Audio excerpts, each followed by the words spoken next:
अस्सलाम वालेकुम दोस्तों। आप अपना मोबाइल किस तरह चेक कर सकते हैं कि ये असली है या नकली, तो मैं आपको बताने जा रहा हूँ।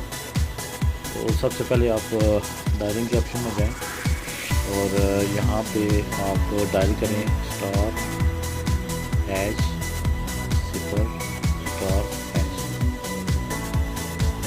ये काफ़ी सारे ऑप्शन आ जाएंगे, जैसे ये रेड है, ग्रीन, ब्लू, वाइब्रेशन, सब कुछ, यानी कि सारे ऑप्शन आ जाएंगे इसके।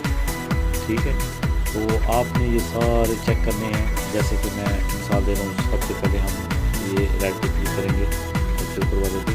ठीक है, ये स्क्रीन हमारी रेड हो गई। ठीक, तो उसके बाद हम ग्रीन प्रेस करेंगे, ग्रीन हो गई।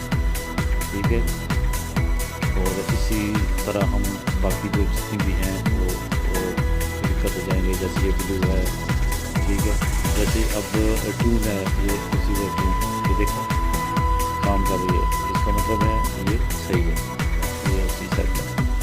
ठीक है, ये सारे इसी तरह आप चेक करें। जैसे ये नीचे ब्लैक है, ब्लैक हो जाएगी।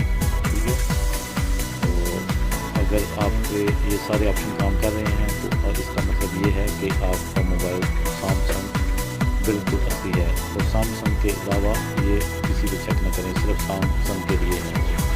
ठीक है, वीडियो देखने का बहुत शुक्रिया। खुदा हाफिज़।